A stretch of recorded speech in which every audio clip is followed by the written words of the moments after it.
Bonjour, je suis Mathilde Renaud, socio-esthéticienne en oncologie, intervenante pour le service Proxiligue de la Ligue contre le cancer de Loire-Atlantique. Sur cette vidéo, je vais vous parler de l'hygiène corporelle lorsque vous êtes en traitement de chimiothérapie ou de radiothérapie. En effet, votre peau est sensibilisée, altérée, agressée par les traitements. Il se peut qu'au fur et à mesure des traitements, celle-ci soit plus sèche, plus irritée. Pour votre douche, n'hésitez pas à utiliser un produit adapté. On vous oriente vers des produits de dermocosmétiques que vous trouvez en pharmacie et parapharmacie. Ce sont des lavants nettoyants doux, sans savon et sans parfum.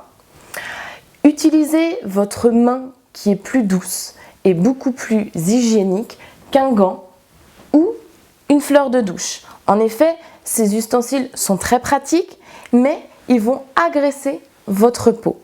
Donc préférez votre main. Lorsque vous utilisez votre savon doux, faites des mouvements circulaires pour le faire mousser. Rincez abondamment avec une eau pas trop chaude, plutôt tiède. Bien évidemment, si vous avez l'habitude d'utiliser une eau chaude, parce que c'est votre quotidien, essayez de baisser un petit peu cette température. Pour ceux qui sont moins frileux, vous pouvez faire une douche plutôt tiède, voire même froide. Lorsque vous sortez de la douche, essuyez-vous la totalité du corps. Attention à ne pas frictionner avec la serviette, mais plutôt venir tapoter sur toutes les zones du corps. En effet, si vous ne séchez pas la peau, elle va se déshydrater. C'est donc très important de la sécher dans sa globalité. Une fois sorti de la douche, vous pouvez venir hydrater et nourrir votre corps. Utilisez un produit sans parfum de préférence.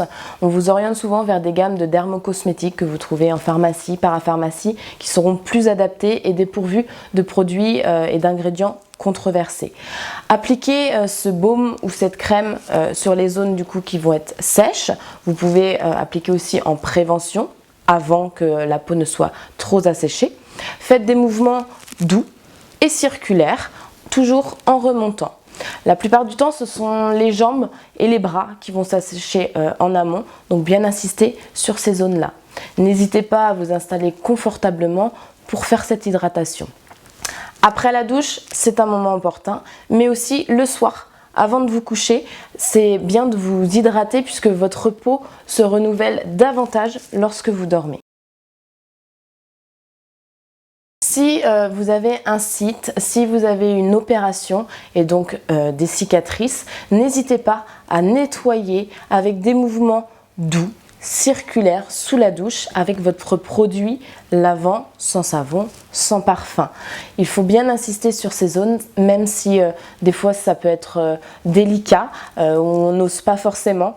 N'hésitez vraiment pas à bien nettoyer ces zones-là, bien rincer avec une eau tiède et surtout bien sécher en tapotant avec la serviette. Par-dessus, vous allez pouvoir hydrater ces cicatrices avec un produit cicatrisant adapté en faisant des mouvements circulaires et en insistant bien sur cette zone. Tous ces conseils sont à appliquer quotidiennement. En effet, prenez votre douche comme d'habitude, tous les jours, en essayant qu'elle soit peut-être un peu plus courte. Évitez les bains, en tout cas trop longs. Si jamais vous observez sur votre peau des choses qui ne sont pas habituelles, n'hésitez pas à vous rapprocher de votre socio-esthéticienne ou d'en parler à votre médecin.